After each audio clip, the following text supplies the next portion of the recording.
welcome to the Open Forum. I'm really excited to welcome you all here. We're here to discuss an important topic, which is racial disparities in refugee treatment. We've had some preliminary discussions to prepare for this event, and I think we're going to have a kind of riveting talk tonight, and really interested in what you all want to hear about as well. So first of all, let me introduce briefly our panel guests. To the left of me, I have Diana Diab. She's a global shaper and is based in Kiev, for the Kiev Hub. We have Alejandro Rene de Rivero. He's another global shaper out of Colombia. Christophe Cassois is the president of ADECO.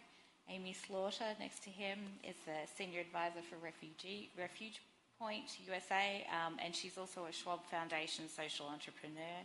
And then seated at the end of the podium is Dr. Sakina Yakubi, the Executive Director of the Afghan Institute of Learning and another Schwab Foundation social innovator.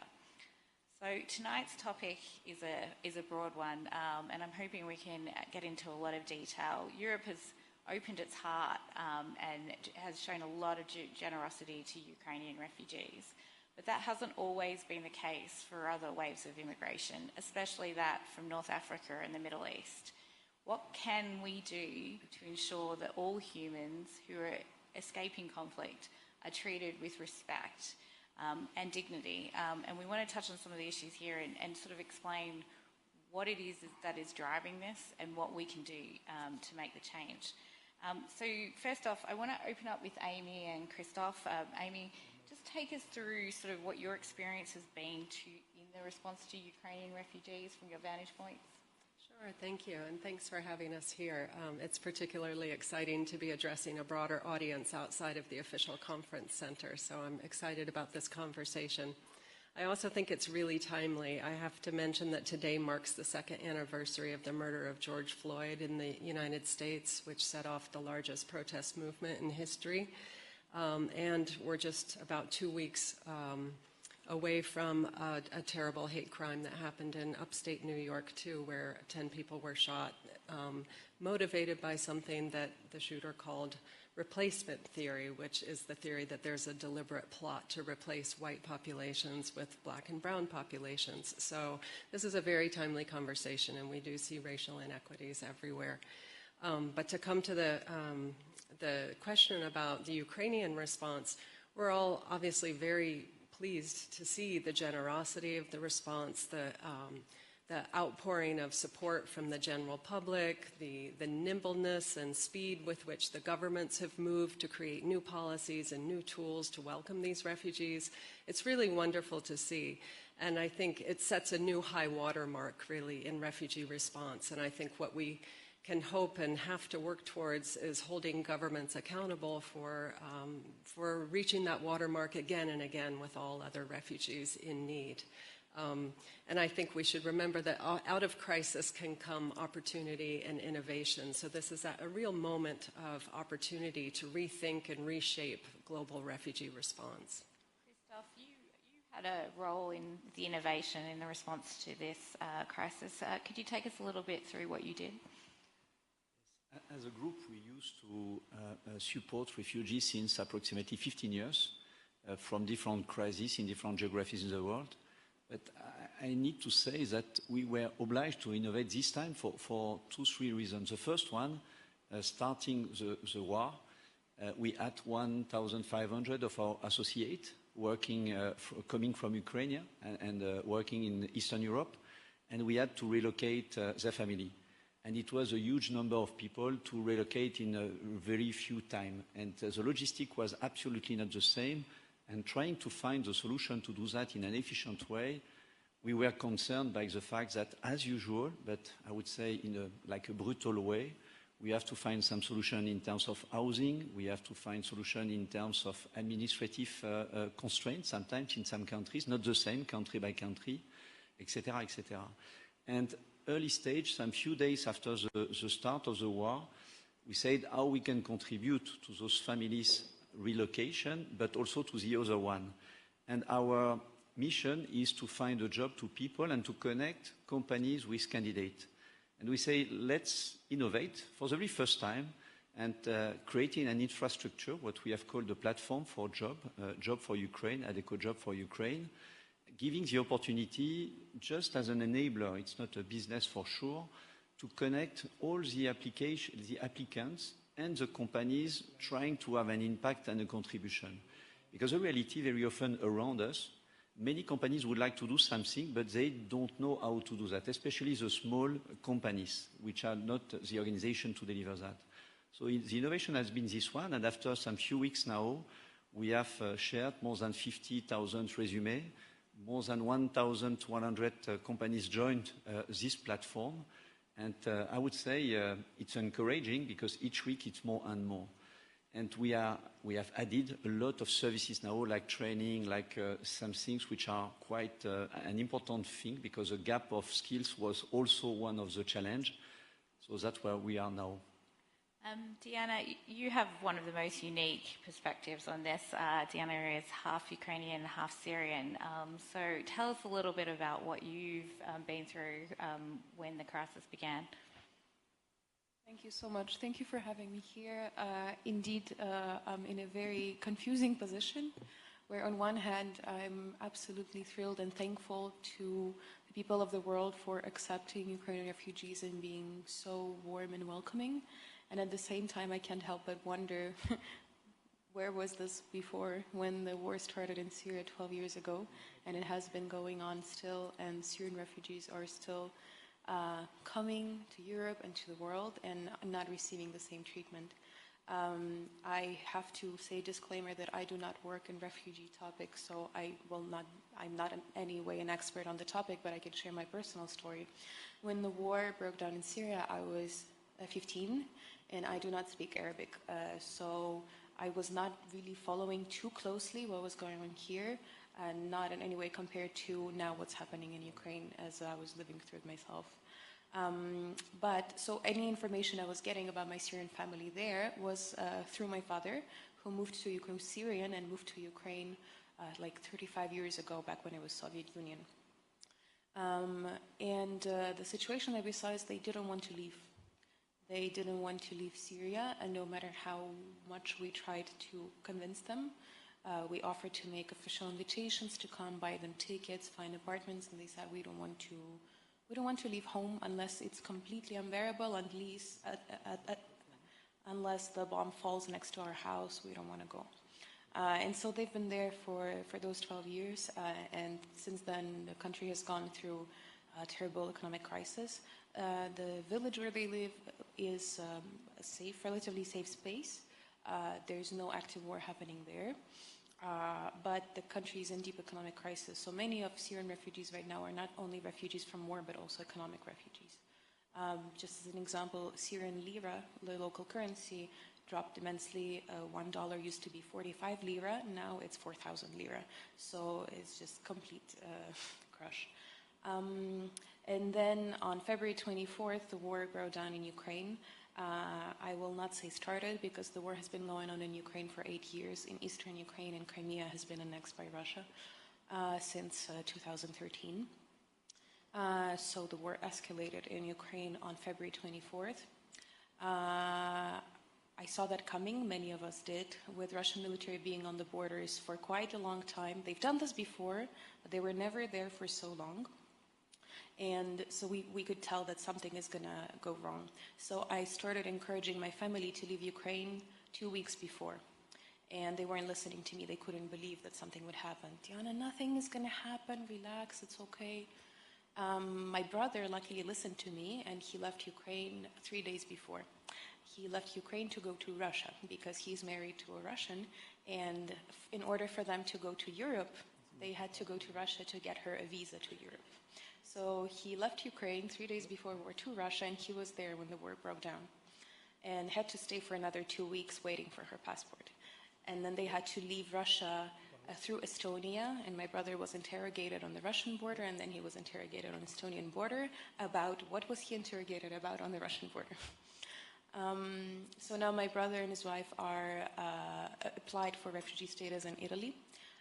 My mom and my sisters and my grandpa left Ukraine on the second or third day of war It took them more than 48 hours by car from Kiev to Lviv, which is on the border with, close to the border with Poland, and then crossing the borders, sleeping 2 nights in the car because they were just stuck on the road because of long lines. They got to Poland, they spent 2 months there, and now they went to Germany because there's no more place to stay in Poland. Poland is just filled with Ukrainians, and you cannot find apartments. So now they're in Germany, and they're also looking for housing and applying for a status there. Me, during this time, I was in Lebanon, where I moved 7 months ago. I moved because I felt that Ukraine is doing well.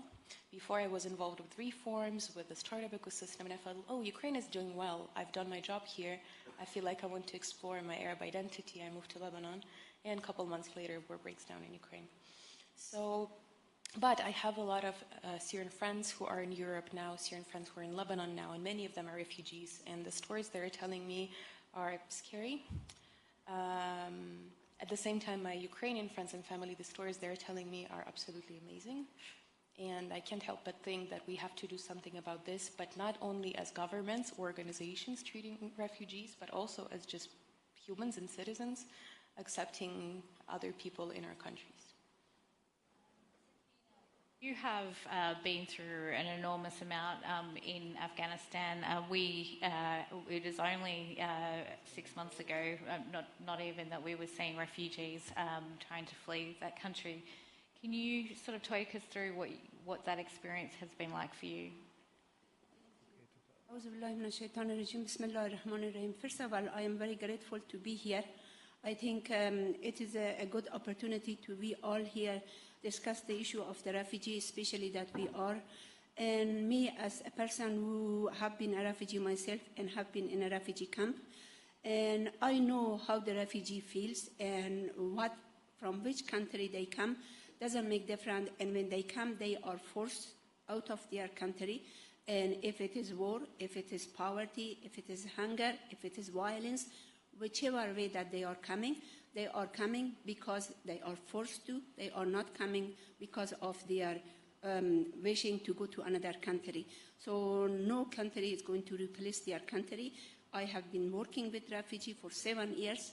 And refugee, when they come first in the refugee camp, and they come that there is maybe for a short term there, but they stay forever. They are there for long term, and they have dignity, they have value, they have resilience, they are educated, but they are sitting there like a robot. They are not able to do anything. Their skill is not worth it, anything like that. And so I feel that working with refugee and trying to bring refugee, also it's a universal law that all human beings are equal, and everyone has equal right to be free, go anywhere they want to. But I feel that there is some difference. I am so glad that Europeans opened their arms for the Ukrainian people, and it is wonderful. I just want to give you an example. For example, last year, people were coming to Poland. About 50 to 100 people were requested to come to Poland, and Poland says that, we are not open because we could not let people in because our insurgency in our country, our violence in our country. But what happened when Ukrainian people came, thousands and thousands of people came to Ukraine and to Poland, and they have an open arm for them, and they accept. My point is that this being discriminated geographically, or because somebody is from Middle East, or somebody is from Africa, or somebody from Southeast Asia, we must have an issue that all refugees have equal right, and the law should be the same thing. For example, if the refugee camp and we are providing asylum to a refugee, why don't we just, if we give to everybody, but we have refugees sitting for years and years in the refugee camp, still they do not have asylum, and they are suffering, they are barely survived there, and they don't know where to go, they don't know if they are going to go tomorrow or the next day. And as a result, you know that today we are in crisis everywhere in the world. There is a war going everywhere. And today in this World Economic Forum, we have leaders from all over the world. and we have cooperation. We have all kinds of world leader and also people who are really concerned about the crisis in the world. I really think this is the place that we should really work in the issue of equality and justice to see the refugee get treatment the same thing as every refugee around the world, not only one specific area. I am personally not working with Ukrainian refugee, but it's not that I don't. I am very happy that they are being helped because I have seen how much the refugees are suffering around the world. And for example, right now we have a lot of Afghan refugees who are sitting in Pakistan, who are sitting in Iran, who are sitting in Turkey, and they are suffering. Their life is miserable. They have skill. They are doctor. They are engineer, but there is nothing for them. I think as a leader, as a people who are powerful, and we should have a system that really these people have a skill. We provide for job. We are talking about economic growth. And these people, especially women, thousands and thousands of millions of dollars have been spent for educating women and trying to empower them and try to give them a skill. All these women are part of economic growth, and these women are sitting around the world without job, without any opportunity, although they are engineers, doctors, nurses. They have all very professional skill, but they are sitting, they are member of the parliament, they are member of the cabinet, they are sitting there doing nothing. And just because they are in their forehead, there is a point that they are from Middle East, or they are from Afghanistan, or they are from Southeast Asia. So my point is that discrimination should be get rid of it, and we should look all the refugees equal. And I think as a group that we are here, powerful group, we should do something about to really bring a solution to that issue. And that is I am trying to say. Thank you.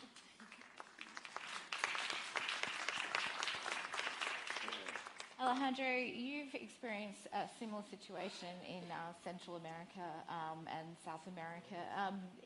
Are you facing similar issues to what Sakina's saying?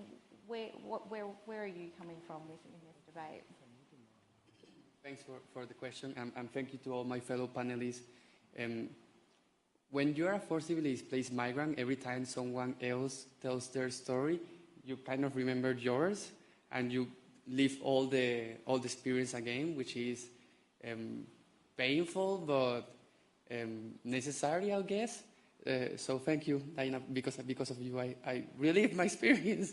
But no, that's okay. I mean, that's part of what I have learned in this couple of years. But I will go with that afterwards. My name is Alejandro. I'm a forcibly displaced migrant from Venezuela. Venezuela is currently the second largest migration crisis in the world. We are more than 6 million Venezuelan migrants and refugees of a country of 30 million. So 1/5 of the country is out of Venezuela. 2 million of Venezuelans, including me, are in Colombia. And something we were talking yesterday is that actually most of refugees are hosted by other low and middle income countries. So Colombia, Ecuador, Peru hold the most amount of Venezuelan migrants and refugees, even though many of them have come to Europe and to the US. The same happens with Myanmar, Bangladesh, or India, Pakistan, or even Syria, Afghan, Turkey, Afghanistan. So there is a disparity. I believe something we need to talk about is narrative. What is the narrative we tell ourselves about migrants and refugees? And I think something that the world has done very well is to create this narrative of supporting Ukrainian people, which I also consider is a turning point in refugee treatment. We're seeing so much support towards Ukrainian refugees, which is amazing. I mean, we all want that. We all wonder where was that before, or where is that right now? For example, the UN is trying to collect all the money necessary to attend the 6 million Venezuelan migrants and refugees to the world. They have collected about 15% to 20% of the money necessary to attend Venezuelan migrants and refugees. But those goals are more easily attained with other refugee movement, refugee situations. So it is a theme of it depends on when you're born and where you're born. We as Venezuelans, we don't come from a war, but we come from the highest inflation rate in the world. We come from the place where $1 is probably the salary of 6 months of someone. So we come from that extreme levels of poverty, and that's also a crisis. That also makes you a refugee. I was welcome in Venezuela. I had the opportunity to build a house with my family and to be received. Nowadays, I have an organization that is dedicated to integrate Venezuelan migrants and refugees in Colombia and in other countries, and also to fight xenophobia through all the region, which I think we will talk a bit more about that on the future. But I wanted to end with something that I realized with Davos in the last 6 months. When you're a forcibly displaced migrant, a refugee, you try to make your identity be everything else but that. So you're Alejandro, I studied government, I'm a global shaper, whatever. And everything but the forcibly displaced migrant, because, yeah, that's an image. I mean, that's a brand that you get. You're the migrant or you're the refugee. And you don't want to be that. You want to be so much more. You want to be another Colombian that has the same opportunity as Colombians, and you want to be treated as one of them. And then you realize that you don't have the same accent, that you don't like the same food, that when it's a holiday, you don't have nowhere to go because your family is not with you, and so many things that are common daily basis of people that are not refugees. And you realize that that's not your story. Your story is that you were never with your mom in Mom's Day or with your father because you're displaced. And then I realized that's the story we got, but that's what makes us unique. And that's our role as well, to be able to share our stories. So now I embrace being a forcibly displaced migrant as part of my story. I mean, I didn't want it. It's what I got. But now I know why I have it. And what's the role I have. And I think we all share that. As you can see, we have some amazing people on this panel with some extraordinary stories. But all of you touched on the issue at hand, which is racism. Okay, so how are we seeing, why are people in Europe more accepting of Ukrainians? Who's fanning the flames of racism? I kind of want to turn to you, Amy, because I know we've talked about this in terms of the US perspective. Why is it that certain groups are being welcomed more than others? Thank you. I'm definitely not an expert on European politics, but I definitely see some trends here and in the US and all over the world, really, and that is anti-immigrant language being co-opted by populist agendas. And beyond that, I'm not sure that I can speculate. I can certainly list some examples of where I see the inequities. For instance, the fact that the EU spends a lot of money for the Libyan Coast Guard to intercept migrants trying to reach Europe. And that's called externalizing the borders, so pushing border control further and further away from the actual borders of Europe so that people can't reach the borders to make an asylum claim.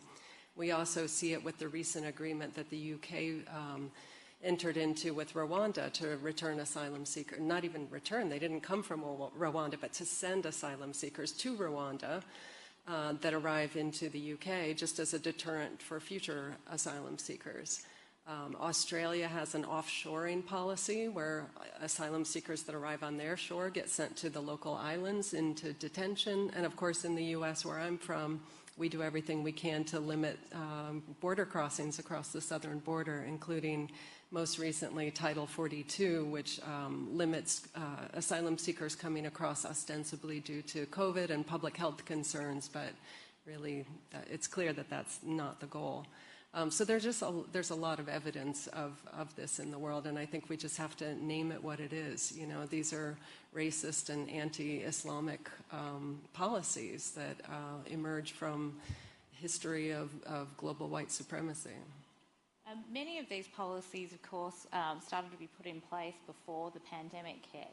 And one of the things, Sakina, you touched on this, the number of educated Afghan women who are in refugee camps, and and can't work. I mean, given the labour shortages that we're seeing in Western Europe, we're seeing them across the world, Australia, again, with its harsh migration policies.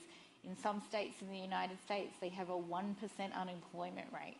You know, Christoph, can people's perceptions of immigration change, and can refugees be treated better because of that movement? I think partly, not only. Partly because I think, according to the companies, the fact that today we have a lot of scarcity, and you have explained that properly, refugees mainly are educated. They have their own skills they have developed in their home country. Sometimes certification is not the same, but the skills are here. It's one of the motivations for company to say it could be a way also to solve the scarcity problem. But I want to come back to your point, because I think it's what I've learned personally. It's my experience with this. I remember we were putting at work 500 refugees per year, trying to build an infrastructure and to understand how to deal with that. And what you learn when you really deep dive on that, it's to listen to the story of the people. And probably, and that's why Ukraine is something which is now on top. Some countries we didn't know the story of the people. And I remember lots of recruiters in our company, they wanted to have an impact. And they say, I would like to go to help those guys and not to do a traditional recruitment because I feel more useful to do that. I've learned that when you are young, it's so difficult because when you listen to the story of the people, you have difficulty to keep distance with that. It's very difficult. It's really something very heavy. And it was for people with a lot of resilience, like the refugees have also. So that was the first lesson learned. The second was also based on the fact that in many countries, you have a bureaucracy everywhere. I remember in France, the country where I come from, before having your first training in terms of language, you needed to have all the internal process managed, administrative process. It was 6 months. So during 6 months, you can't do anything. You can't have any statue, and you can be educated in terms of language, which is one of the barriers when you join a new country. So what I mean, partly, yes, it could be a question to say we could find people motivated to rebuild their life. It's exactly your point, to keep their identity, but to build a new life. But the reality first, there is a story behind, and to understand the story makes you more, I would say, welcome. And I think Ukraine, everybody knows because the story is everywhere on the screens. And I remember I was in front of one guy coming from Congo, another person coming from Syria. They have explained to me something I didn't know. I'm supposed to be educated and to know this story, but I didn't know. But when I was listening to that, coming back at home, I was telling the story to my wife, to my children, because it was something I've been impacted, and it was emotionally speaking. So for a part, yes, you have a rationale, but I think also you have a story, and we need to explain, because people mix everything. Refugees, it's not a choice. You have no choice. And when you have understood that, as a company, as a citizen, as an association, you can't put additional rules and constraints. It's a question of just civilization. On that note, are we relying too much on governments to tell those stories, and instead they're going another way?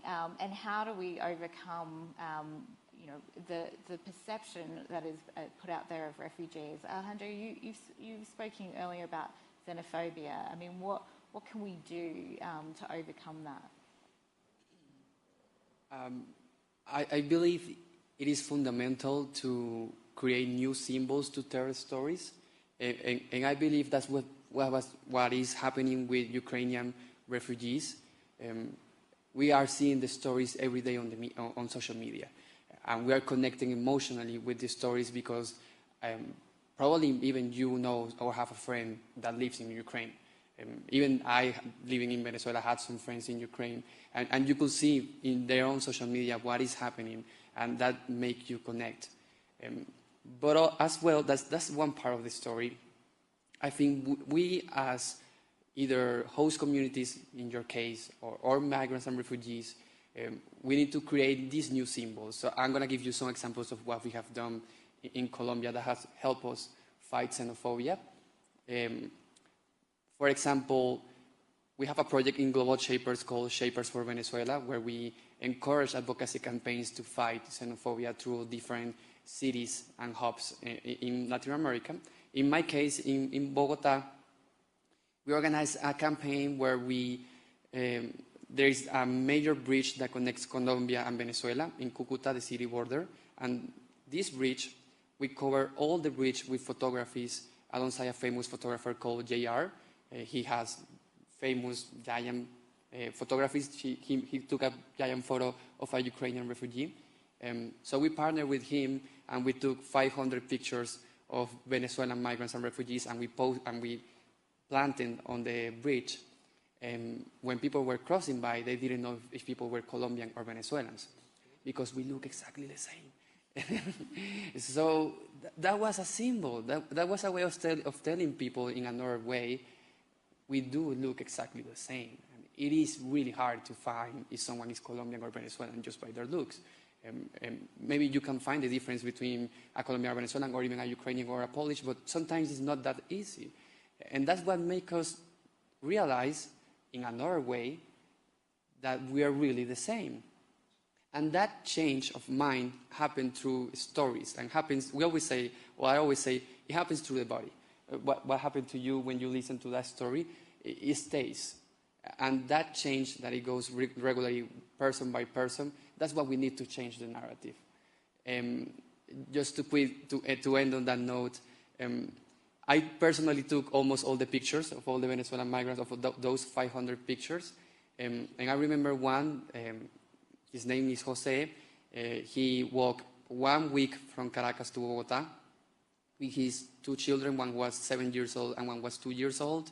They literally walked 7 days without stopping to arrive to Caracas, to Bogota. And I stood with them and I took a picture and I told him, how's everything been? I mean, how are you being welcomed? And he told me, not that good. I came here, and we were in a refugee camp, and they have yelled me everything from this part to this part, and I tried to work here, and they didn't allow me, so I really don't know what to do.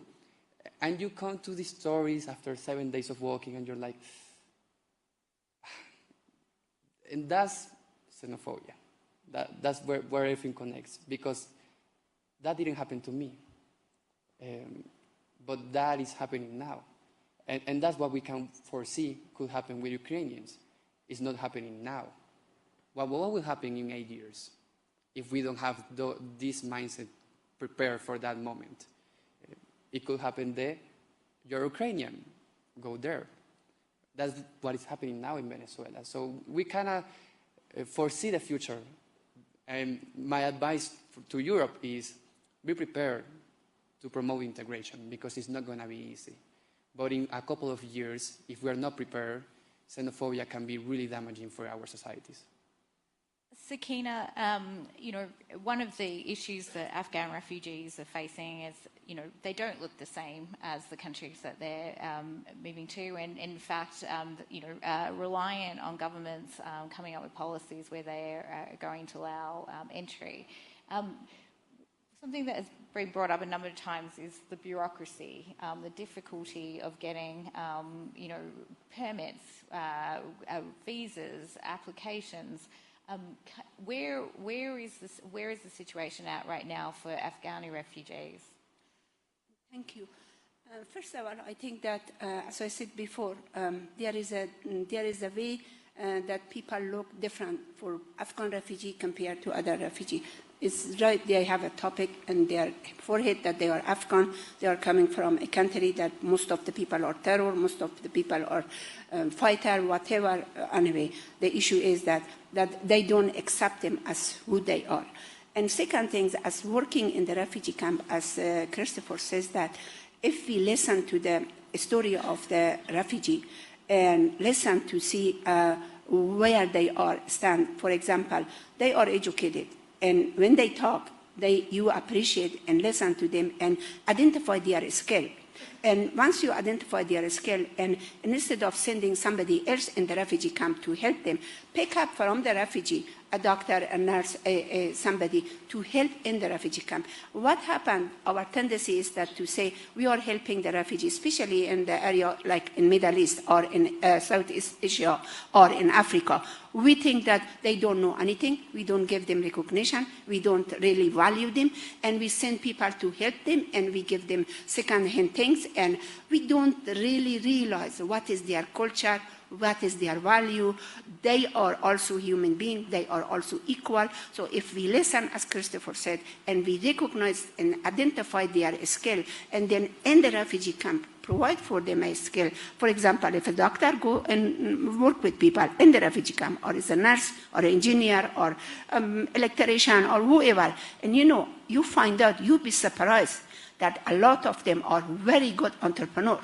They have excellent skill, and they are able to do good work, but they are sitting years and years. I saw in my own eyes, my heart bleed when I saw people sitting there and not doing anything and losing their skill and being without job, being poor in poverty, getting sick, and losing that skill because just they are the refugee, they cannot do anything. The country does not allow them.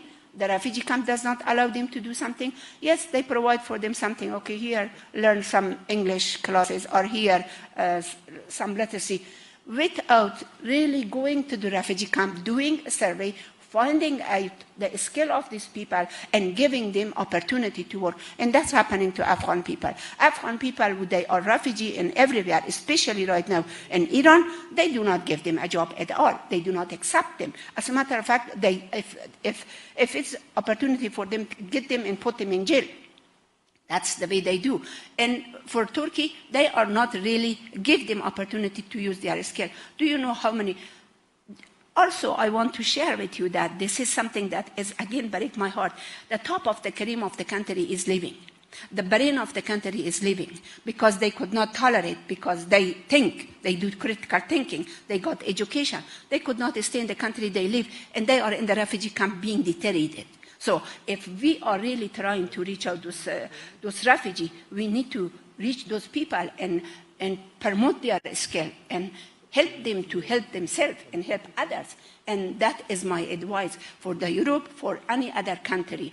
Please do not be prejudiced. One of the reasons that you asked the question why people are, for example, open for Ukraine and not for other, because they are white, because they are Christian, because the other people are colored people, they are brown, they are black, they are yellow, and people are becoming prejudiced day by day more and more. And we need to really break this thing.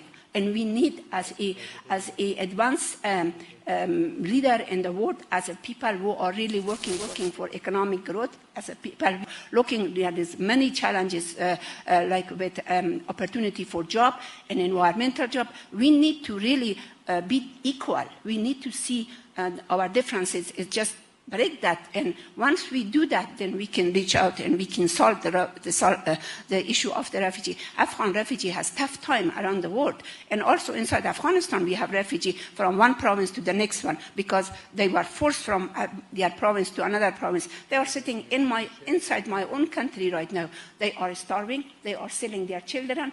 There is early child marriages increasing. The women are dying of hunger and sickness because the country is in poverty, and also the money has been frozen. And for Afghanistan, when the money is frozen, who is suffering? The people of Afghanistan are suffering, not the government, the people of Afghanistan. So as a result, we have many, many displaced people inside the country from one province to the next province, and nobody is reaching for them. No one is helping them, and also there is no assistance for them. Do we need to wait, Sakina, for governments to act, though, or is there a role for the private sector, for civic groups in this? Amy, like you've been involved with civic societies too, Diana. Like, do we have to wait for a government to make the action, or if we hear the stories, are there not steps that can be taken before then? Well, see, that is one of the reasons. For example, my organization right now on the ground working in area of health and education and empowering women continuously. As a matter of fact, we expand program. We have tough time sending money to Afghanistan because the money has been frozen and also all the banks are closed. We could not send the money. We send the money through Hawala system. But a lot of people said, how do you send the money and we cannot send money, and they were not supporting.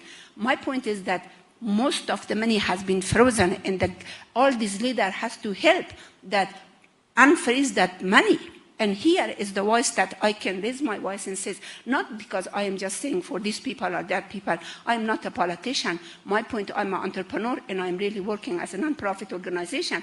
My point of the concern is the civil society. Those people are dying. Children, 5 million children right now in Afghanistan are malnourished. 25 million people are starving to death right now in Afghanistan. 260 hospitals and clinics has been closed because everybody ran away and all the international organizations leave out of Afghanistan. So Afghanistan in a crisis, in a disaster situation. So those money being froze is not just hurting the government, it's hurting the people of Afghanistan. So I am calling for many, many countries to please unfreeze that money, that it goes to Afghanistan and help the people of Afghanistan. And that's the main issue. Thank you.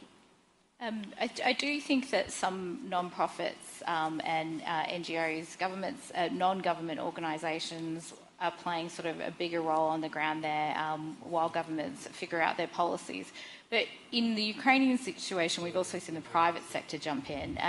And I think, it does worth kind of figuring out how can, private sector play more of a role here. Well, Sakina, I'm going to take this over to Amy first, yes, and then we can jump over to Deanna after. Thank you. I think it's an exciting time because in many ways the public is really out ahead of their governments and can put pressure on the governments to change the policies and make it easier for refugees to come to take the jobs that are being offered to them. Employers are offering jobs, but there aren't the mechanisms and the visas to accelerate that process. So yeah, you really get bogged down in the bureaucracy. But it's great to see this surge of interest from the public and the private sector to bring more refugees, to fill occupations that are difficult to fill in Western countries. We just see that is way out ahead of where governments are policy-wise, and so we're kind of dragging them along with us. Christophe, I mean, you had the experience. You came in from the private sector. What was the biggest things that you learned when you did that? I think, as Sakina, you said it before, I think the problem is coming from the fact that even when you are not a refugee, if you don't manage your job during more than 6-12 months, many companies consider that your qualification skills are obsolete. And that's a drama, but that's a fact. And what I see, when you have long-term unemployment in the market, people have strong difficulty to come back in the market, and you need to have like a social coaching.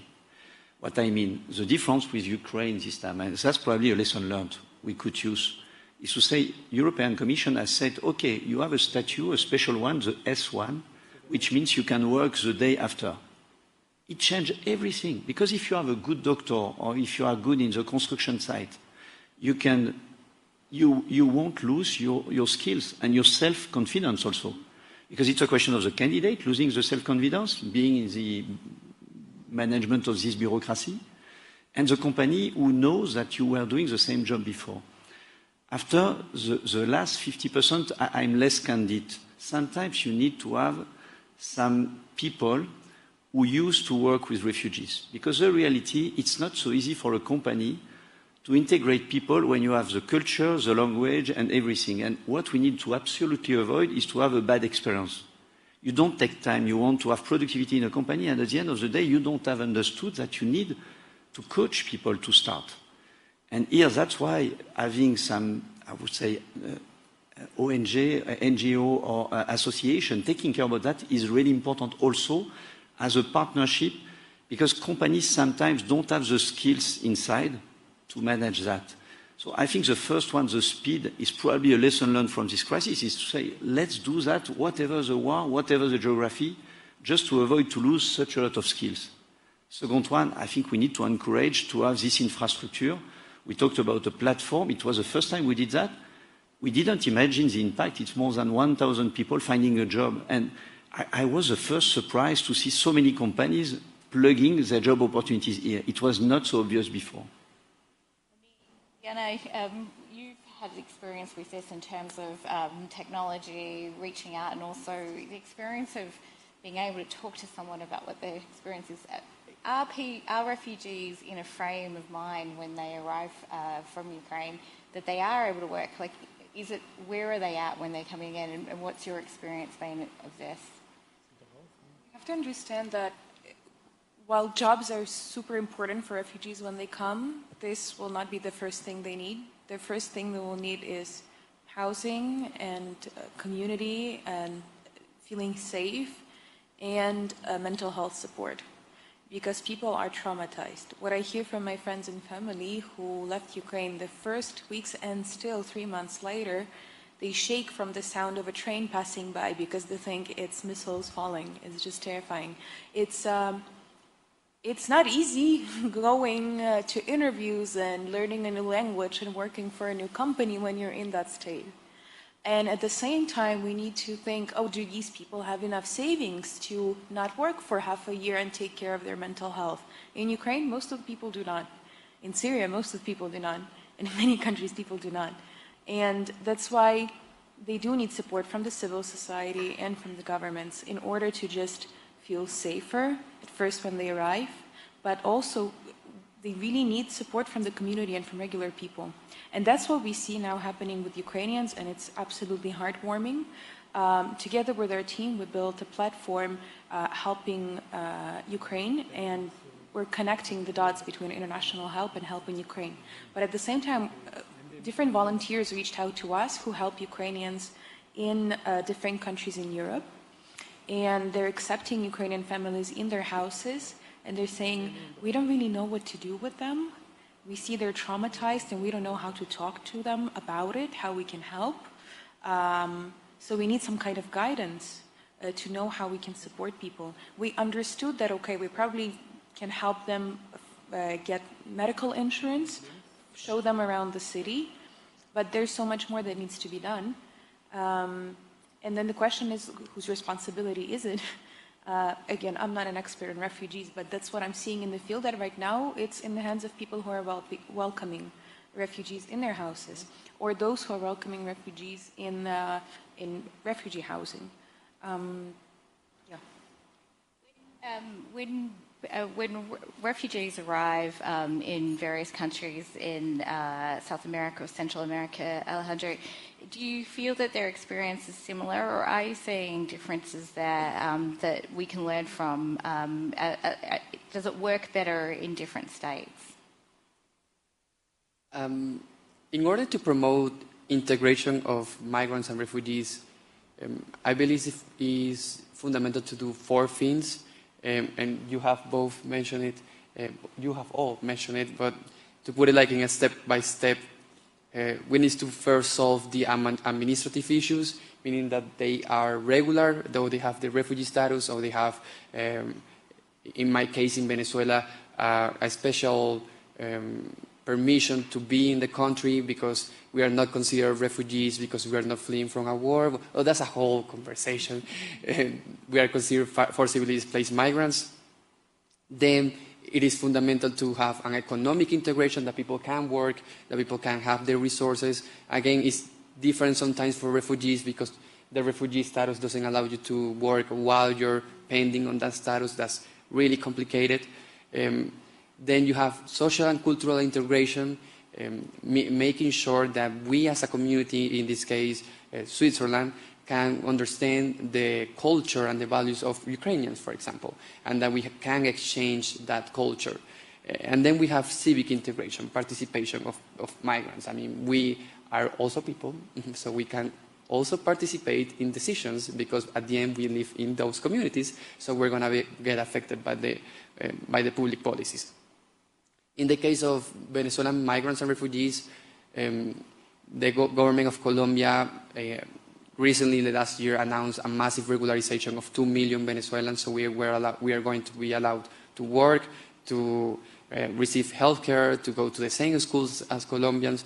It is one of the major milestones in refugee treatment in the world, a massive allocation of 2 million people, of almost 2 million people.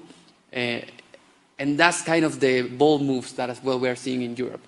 So there are some bad points, but there are some good points. When we think of the situation of Afghan people and Syrian people, we also see other variables. And I do believe the thing of race, ethnicity, and religion being clear determinants here. We share the same language, culture, and religion from Colombia to Venezuela, Peru, Ecuador.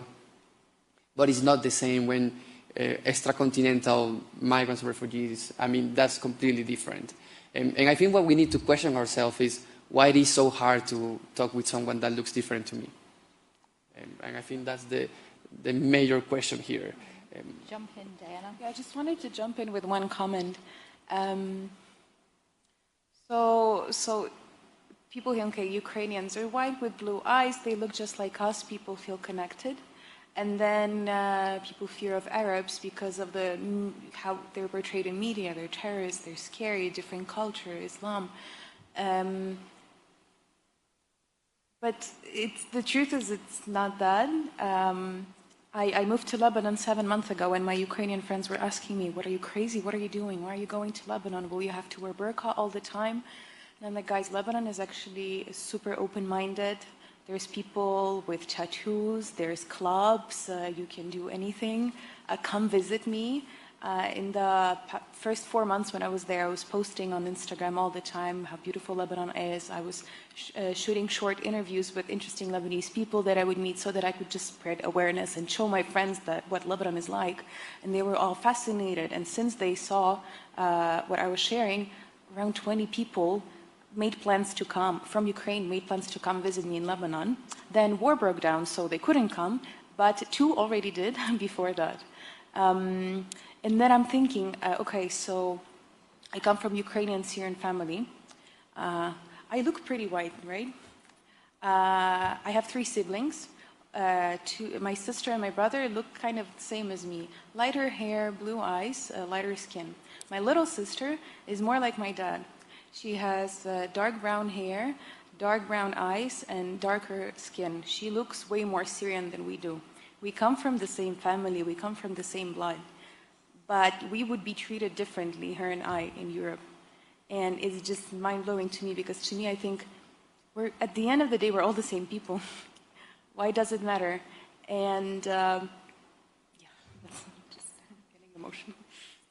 I do want to make sure that we open it up to questions from the audience. So just, ooh, yes. Oh, that's an excited one. Wait, I can't see because of the lights. So, you get to go first. Thank you. Well, we're 2 people here for questions. I am Johanna Zuleta, and I am a cross-pollinator building the bridge or improving the relationships between diplomacy, the corporate world, and arts and culture. I am Colombian British, and when I moved to the UK, work plenty with refugees initiatives, and that's when I also understood. This is early 2000s because at that point, Colombia as well was in the lists of worst countries on earth. We were probably banned in 90% of the world. And I very much feel the message that you're giving. For me, what it changed that was engaging with the arts. And the arts is really a healer and unifier between cultures. And in fact, I've been coming to the World Economic Forum context for several years. And this is the first time that I have with me the Global Arts Director of the British Council, precisely because we would like to bring more of the arts and the humanities into the conversation. And not only here, that's precisely the kind of programs that he takes over in 200 countries. So I think we can all aspire to that dream. I mean, how much can culture and arts make a difference? We've been talking about stories. I mean, if we know each other's stories and we work together, does the exchange of, Amy, are you seeing, partnerships with arts groups in the work that you're doing? Not a lot. I'm glad that the speaker brought it up because I don't think we do see enough of that. No, and I think it is very compelling. Obviously, it's a way to build bridges. One thing that I think is very useful is that with the Ukrainians coming to Europe, it really is great exposure to what refugees need all over the world. The things that we've talked about that they need here, jobs and housing and mental health care, and this is what refugees need all over the world. And I think Alejandro said it, but I'd emphasize it again, that 85% of refugees stay in their home regions. They flee across the border and stay in the neighboring countries. And so they're hosted by developing countries that are struggling economically and politically as well. So we always hear about the ones that reach the West, but that's not where most of them are. So I think it's great that people are learning more about refugees' needs. we are also happy to work more with the World Economic Forum, helping facilitate that. I thank you, and I leave Skinder to say this. Sorry to hijack your conversation. This is a public forum. It's one of the best things about the West. No, that's amazing. I mean, and thank you, speakers. It's been really amazing listening to you all. I mean, our work at British Council is very much about building cultural relations. And we have the 3 pillars of education, the language, and arts and culture. And I obviously head up the arts and culture. And it's a very powerful space. I mean, we all elect, in the West in particular, our political leaders, and we rely on them to make great decisions. Sometimes the decisions aren't so good. And so, in a way, our activities, in a sense, bypass those structures by working with people-to-people relationships across the world. And I think if we had more kind of art and cultural activity on the ground in our communities, we'd have far more empathy and understanding about other cultures. And therefore that interaction between different people from across the world regularly amplified and invested in from a policy point of view is really important. I've just come back from Wales. They've got a really interesting act called New Generations. And within that, they talk about art, health, mental health, and the role that, you know, the infrastructure, education and schools play in terms of enabling communities to really understand one another and deal with the trauma of history in a genuine way. And that trauma we're living, you know, whether it's in Ukraine, Afghanistan, or Syria, and we must look at it in a lens which is fair and not biased. But of course, politics is politics. So there's something else also at play that sometimes we don't understand. So creating these collaborative communities that have conscious approaches to collaboration and compassion is something that's really special and we hold dear.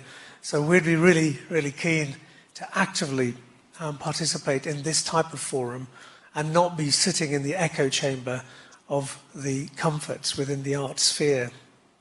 Thanks very much. Okay. May I add something to that? Yeah, please do. I believe it would be cool to give some concrete examples of how can we do exactly that. So I'm going to tell you 2 things that we did that I think actually all of you can do here. But I see some young people, so I will encourage young people to do this in your high school, university, or your work, whatever you want. We created something with the Modern Art Museum of Bogota called the Traveler's Book. It is a book, literally printed, and we facilitated some workshops within the museums where migrants and refugees came to write their own stories. And then this book that has the written stories traveled through different cities in Colombia. And it continue to get filled with stories of Venezuelan migrants and refugees. Now this book is currently being exhibited in museums there, and that's a concrete example of using arts and using community building engagement to literally tell stories, because what a better way to listen to other people's stories than literally reading from their own hands. And when you read it, you see in the reading the pain, the stories, the mistakes, the whole story is there. And I think that could be easily done in this space. We could have 1 hour of come write your story in a book that you can stick with paper, and then go from school in Davos, and let's see what ends with that. I mean, what will be the result of a book that tells the stories of the people that live in Davos? Many of those stories will be probably German, probably will be over there Afghan or even Colombian British. And when you, as a community, go there and read that book, it will be a good example of who are actually people that are living here, and what are the stories behind them. I'd jump in with a couple comments. One was, I think, Amy, you said that with the Ukrainian refugees in Europe, now we're getting to see really what the needs of refugees are, but actually the majority of them are all over the world and not in Europe. I mean, refugees, migrants of different kinds. And what I'm seeing in Lebanon now, Lebanon is a tiny country. 4 or 5 million people, most of Lebanese are outside of Lebanon. And so the quarter of Lebanese population now are Syrian refugees living in refugee camps. And they need help, but they are now stuck in a country that is in crisis itself, in deep economic and political crisis. So I think like what's happening now in Europe with Ukrainians is really bringing up, we see what support is needed, and we can learn from this and then take it to other countries as well, where also UN is represented, UNICEF is represented, Red Cross is represented, and so on. Learning on Ukraine and bringing it elsewhere, the framework, and bringing it up to these standards, I think is the way to go. But I want to take it back to arts and culture. I want to give you one amazing example of how, an activity. So it was 2016, I spent a month in Berlin, and it was during Ramadan. And during Ramadan, people break fast after iftar in the evening with the sunset. So a really nice initiative was organized in one of the parks in Berlin. They organized, that was before COVID, a big dinner for everyone with sharing food. So it was kind of a dialogue for the local community of Germans living in Berlin and the local refugees from Syria. And so everyone could bring their own food, put it on a long table, eat together, play music, talk. Syrian refugees were learning German. They could practice German with the local people.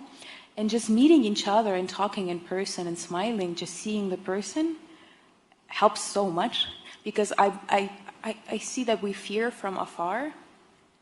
But once you meet the person, you see it's just the same person as you. I think it's really helpful. So bringing in these human interactions, also through arts and music and food, can be very helpful.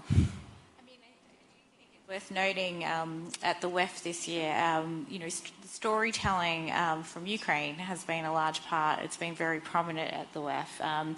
Concerts, speeches, dinners hosted on the sidelines, but also, to Sakina's point, we haven't seen that with Afghanistan or Syria, and maybe there's a role for organisations to be playing in making sure that various stories are represented, because I do think that the way that the Ukrainians have been able to tell their story and tell it loudly in the media is making a big difference to refugees. I see some nodding heads. Do you want to jump in there, or do we have any more questions from the audience? Yes? We will not hear you. Sorry. We will hear you, people in the audience will not. Меня зовут Райан, я из Бразилии. Я жил в Kyiv, Lipki. So I said, I'm Ryan Santos from Brazil. I used to live in Kyiv. Had a lot of friends, mostly girlfriends, as a black man in Kyiv. My question is, a lot of my friends and acquaintances, they left Kyiv, they left Ukraine, And at the time I lived in Ukraine in 2019, both Odessa and Kyiv, the dreams for those women was to live in Europe. Find a French man, a beautiful Italian man, and live in Europe. And now these women are in France, are in Italy, and one of my friends, she's already dating a French guy and they're about to get married. My question is, do you think I mean, let's say the war ends in 1 month, do you think they'll ever come back? Now they have the most dream of visa. And the second question is, I read some conspiracy theory that this will raise the fertility rate of Europe, getting kids and women over to this side of the border. So my focus on the first, do you think these people will ever come back? So I'm not sure I can solve your dating life, but I do think that we have actually heard that most refugees, don't want to leave. That is not the experience that we think. Deanna, you wanted to jump in, or Sakina? Yep. First of all, it depends on the individual. The individual who love their country, who love their land, and who really have their heart there, no matter what kind of life they will get into a different second country, they will go finally back to their country if they have opportunity to go, if they will not be killed, if they will not be captured. But the person who stay there, and there are many people, as you said, that they come as a refugee and they stay in that country and they never go. And they are those people who, beginning, they have their heart to go in that country and become American or European and sit in that country. And I really have the experience. I work with thousands and thousands of young men and young women in Afghanistan in area of education, health, and as you talk about the culture, about art. And I know a lot of them want to come back, but there are also many of them who already settled in America or settled in Canada and they do not want to come. And many times I am a speaker in different symposiums and I encourage them to go back to their country because the country invests on them and the country needs them to go back there and they should go back to their country. But then the same time, if they come as the first, when they come and they got a political asylum and they got a visa and they got a stable place, and they will not go. And I encourage the refugee to go because I went back to my country. I went back to my country. I was in the United States. I had higher education. I had good job.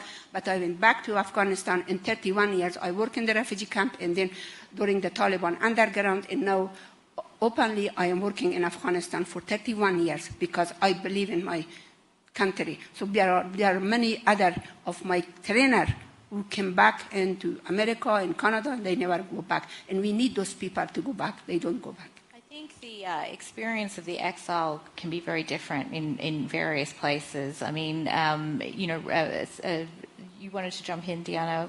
What were you going to say? Yeah, first thing, awesome. Good for you for being to Kyiv. Kyiv is the best city on earth. I encourage everyone to come visit when we win the war. Very vibrant, very fun, amazing. And everybody speaks English, almost, depending on where you are.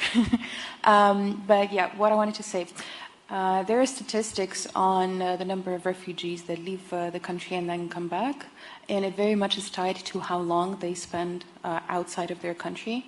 So let's say the war starts, and then after 1 month, amazingly, with a magic wand, it's over. 99% of people will go back. Only the people who wanted to immigrate for time will use this opportunity and stay, but it's definitely not most. But the longer, I'm talking in terms of Ukraine, the longer the war is, the more tied people will be in their new place of living. Right now for Ukraine, it's mostly women and children. They're putting their children in school, they're putting their teenage children into universities, they're finding jobs. When you find a job, you have to sign a contract. It's at least 1 year. In the first month, we were thinking, okay, hopefully this will be over in just a couple of weeks and we'll all go back. But now it's third month, and we understand this will probably at least go till the end of the year. So people find jobs, they sign work agreements, contracts. So it depends very much on how long it is. But already we're seeing cases of people who left to Europe and they're already going back to Ukraine while there's active war. My best friend who spent in Berlin 2 months, she said, I cannot be here anymore. Even though she loves Berlin and she's been there many times, she said, I can't be here anymore, I just want to go home.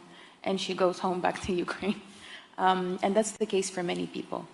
Another friend of mine, also I'm speaking about Berlin because that's where most of my friends went. He's been dreaming of moving to Berlin for the past 3 years. He's been trying to get a job in the specific field that he wants. And now he's finally there. He has a residency and he says, Diana, I didn't want to get here like this. This is not the way I wanted to do it. I do not feel happy about this and I want to go back. But he's a man in the age between 18 and 60. For men like that, you may be drafted into the army. There are specific mobilization laws, different ways of mobilization. Completely different topic, but if he goes back to Ukraine now, he will not be able to leave. He will be stuck there. And he was abroad when everything happened.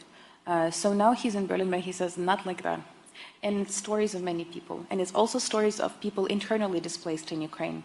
So my father, who lived in Kyiv, now he is closer to Western Ukraine. And he says, I don't feel at home here. I just want to go back to our apartment in Kyiv. But our apartment in Kyiv is not so far from an airport. And that airport has been targeted several times already. It's not safe to be here, to be there. But you already see people, other friends of mine spent 3 months in Western Ukraine and they said, okay, now I want to go home. People are getting used to war. They're getting used to the thought that a missile can fall somewhere in the city and they're going back. So yes, I think some people will use this as an opportunity to go to Europe and stay.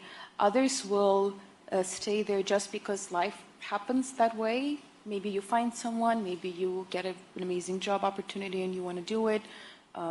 Different reasons. But there are many, many Ukrainians who want to go back, and we're talking about this already with fellow Ukrainians, that we want to go back and rebuild the country and rebuild it better than it was before. And this will be an amazing opportunity to build innovative cities, green cities, smart cities. And then we will see a huge wave of tourism from Europe and from everywhere else in the world to Ukraine. I was already seeing this before war. Friends of mine moving to Kyiv from New York, from Copenhagen, from London, saying, I love Kyiv, I cannot be anywhere else. I see this will be happening even more, and not only to Kyiv, but everywhere else in Ukraine. So, yes and no. I have another question, I think, just here. Just another fellow global shaper from CXLs, and just thank you so much for sharing all your stories. It's been an incredible experience. I just wanted to touch on 2 points, I think. Just going back to that point of how do we make this the high water mark? How do we keep that for future crises and refugee crises in that case? I think President Zelensky in his speech made really 2 amazing initiatives, and for this to come from a country in war is incredible, because one was this 24-hour response, and then this food exporter group in that sense. So it's amazing that these solutions can come from a country in war. That's the first one. So how do we keep that mark? And what happens when your country maybe disappears? In a couple of decades, that might be the case in some countries. Wednesday, Christoph, do you want to take the first question? I can start, yes. We have talked before about the fact that it was a question of culture, language, and potentially also education. Just to have the lesson learned from this crisis, I would say, first, there's a question of education, to explain what it is, refugees. Because here we have an example, I would say, many people have heard about that. For the very first time, it was more probably on top of all the agenda. And it's a good way, probably, for people to understand better what it is really. And not to mix everything, because I see people are mixing a lot of things, migration, refugees. So many concepts are one at the end, and at the end of the day, it's absolutely not the same. So that's the first. The second one, personally, working in a company, if you don't kill this bureaucracy, it's really, really difficult for everyone, because self-confidence is part of the game. If you want to create collaboration, communities, and so on, you need to arrive and to feel that you are somebody, and you are not nobody. And for that, you need to absolutely to integrate as soon as possible when you arrive. For sure, you need housing to start, and after you need to find a community, and after a job could come. But you don't need to have 6, 12 months. And again, my experience is it's too long. And to make a decision like it has been made for Ukraine. I think it's the first time we see that. It's something to put in the law now, to say it should be like that for any crisis, provided it is recognized as a crisis. So I would say that's the second one. Potentially the third one, I'm more optimistic about also young generation, because they are traveling more. So they know more what is difference. What I see, and especially in my industry, where we are recruiting people, discrimination was something which was really in the middle of, I would say, the problem and the challenge of this industry 20, 30 years ago. Now when I see people, they are more aware about what are the differences in terms of culture. Sometimes they travel. Sometimes they would like also to dedicate a time for a nice purpose in a caritative association, for example. So it's not all, but I would say it's more than before. So here it's more a question of optimism than something to do on top of. So I would say some first things I could say from my side. I think building off of what Christophe said, one of the silver linings of this crisis is that new systems are being built to receive and integrate refugees, and new policies, even new visa categories, and none of that existed in 2015 when there was a large arrival of Syrians and Afghans. And so I think it sort of took the continent by surprise. But the great thing is systems are now being built. I think people's hearts are now touched and hopefully primed for empathy for all of the other refugees in need that will come. Add a comment. I just want to give an example of how Europe is learning on previous refugee crises. I don't like calling it a crisis, but okay, if that's our language. So for example, in the UK, they recently launched a governmental program of matching people living in UK and Ukrainian families coming in for those people living in UK who want to host Ukrainians. And it's on a government level. They're talking about it everywhere. This was not the case before. Before, it was done by NGOs. And what I want to showcase is that I think governments are learning and can learn from civil society, from grassroots movements. But it's important to poke them and to share the knowledge and to share the frameworks. And I think it's important, to Christophe's point, for businesses to poke the government, to say, hey, if we want to employ people, we need to do it fast. So come on, implement necessary policies for us to do that. I think we have time for one more question, if it's out there. Wait, I'm sorry. Jeremy actually asked one more very important question that we should not forget. Oh, yes, jump in. And the question was, what happens when your country disappears? And this just gives me chills because it's scary. There are several nations in the world that live without land because their land was taken away from them. I know Jeremy comes from Seychelles, and now due to climate change, there is a chance that Seychelles will disappear. And what happens to the nation? I do not have answers. Maybe someone else does, but I just wanted to point that out, that it is scary. I'm looking at Palestine as well, living in Lebanon, seeing what's going on there. It's scary. I want to go to that question. Very simple question I want to answer in a simple way. First of all, when you work with the refugee, several things that you have to really keep in mind. That first of all, you have to build a relationship with the refugee, that they trust you. You have to build a trust between you, whichever organization you are, build a trust with the refugee, that they trust you, because they come from a place that they are traumatized, they are disturbed, they have been violated, so they have this wall between them. So you have to break that wall in a way to show that you really care for them. That's to build the trust. Second thing that I really think that you have to really listen to them. What is their need? As Chris says, yes, they need housing. Yes, they need this, all other things. But what they need, you have to ask from them. If they need a school, if they need a hospital, if they need a clinic, if they need shelter, if they need food, you have to ask them. You cannot just go and say, okay, I'm going to do this for you, or I'm going to do that. It doesn't work. Believe me, it does not work. And you know, millions of dollars have been spent in the refugee camp just like going in the water. It did not have the outcome. So it means that you have to have built a trust. You have to also use that community. You have to use that community to work with you, that refugee community. And that way they feel belonging. They feel that they are belong to this. And so they start welcoming you and share with you their thinking, and then you can be able to be successful. That's I wanted to just to say to you. That's thank you. And any refugee camp, and any nation, I think it worked with everybody. I don't have an answer to your question, which I think is a question that we all should ask ourselves, because the stories of the small island development states, I knew Jeremy from the pre-COP because we're both climate activists. We have other lives besides being migrants and refugees. We do climate advocacy. I just wanted to say, just quick to Jeremy and then something to all of us, that your story was the thing that struck me the most about the importance of the climate crisis. Because when you hear the stories of people living in small developing islands and you realize what could happen if climate crisis disappears your state, it leaves you in a complete other different level of understanding the gravity of what we're living as humanity. So I wanted to acknowledge and thank you for that. But I wanted to make you all a question, kind of to be closing. That's something that we do in our conversation methodology that we created that is called, translated to English, it would be a conversation with the dudes. I think so, but in Spanish is un guayoyo con los panas. Un guayoyo is a specific way of saying coffee in Venezuelan, and panas is a specific way of saying friends in Venezuelan. So it's a very Venezuelan thing.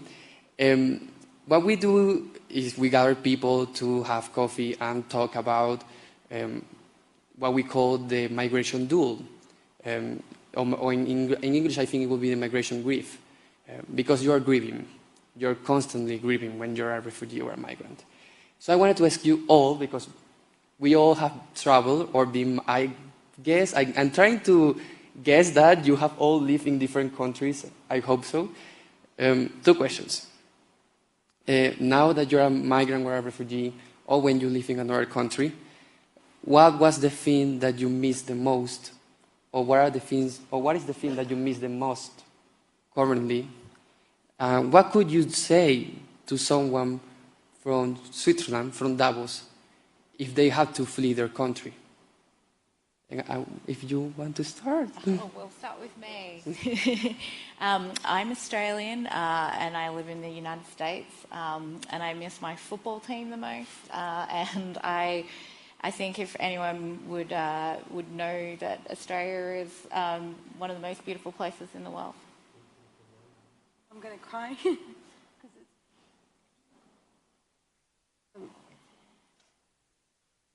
I have lived abroad in several other countries, and I always miss my friends and family the most. Yeah. And what would you say to someone? What would you say to someone that have to flee their country? No, be strong, be flexible, be open. I continue.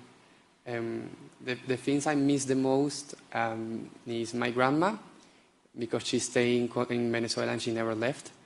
And she died there, and I couldn't see her. And that's the reality of most migrants and refugees. What I would say to someone is try to put yourself in the shoes of other persons, because you never know when it could happen to you. I'm French, and I'm living now in Switzerland. What I miss the most is my family. And if I had to come back from here with some key message, I would say, listen more and speak with your heart. Yes. For me, I miss my country. I want to go to my country. In my country has been war, and we do not know what's going to happen still. Still, we are not sure what's going to happen to Afghanistan. I think that as a refugee, I am in the United States. I want to go back to my country no matter what. And also, that's that I miss the most, my country. And the second thing for the people, I feel that You should, especially for youth, when I'm working with them and I see them disappointed, when I see them cry, young men and young women, they don't know what to do. I say, be hopeful. Do not give up. Just be hopeful and have patience. That's what I'm saying.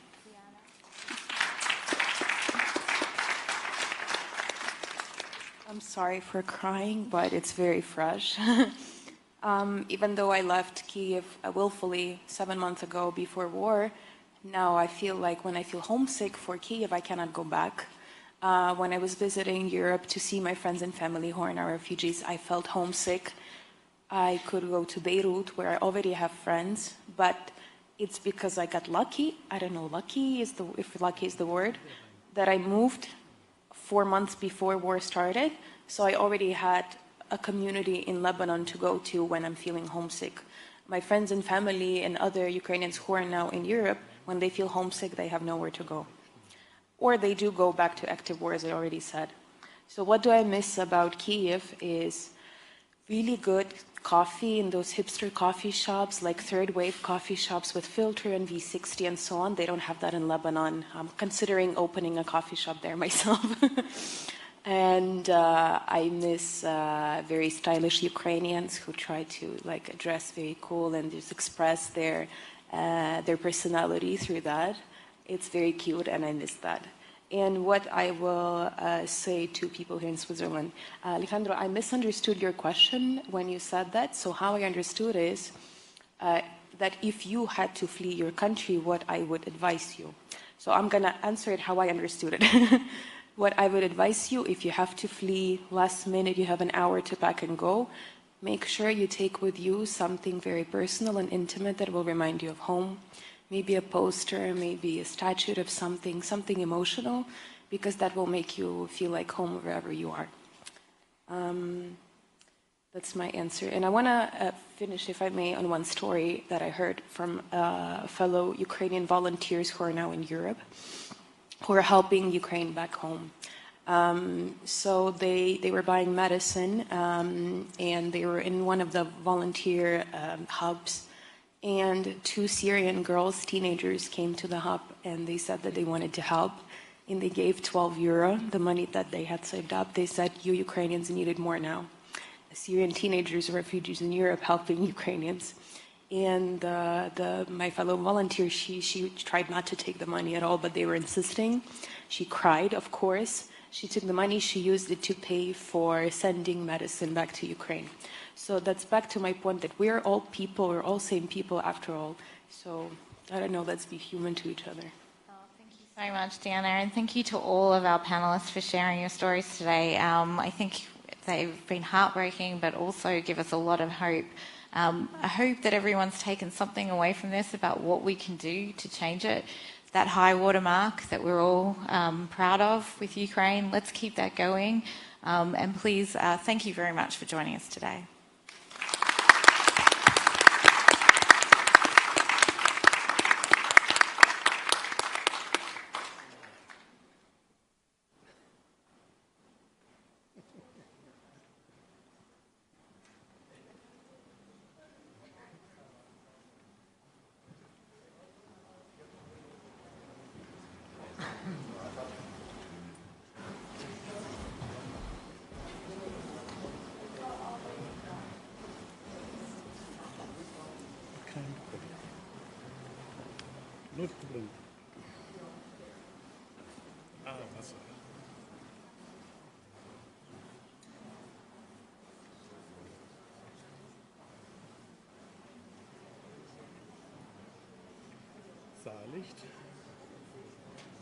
Saarlicht.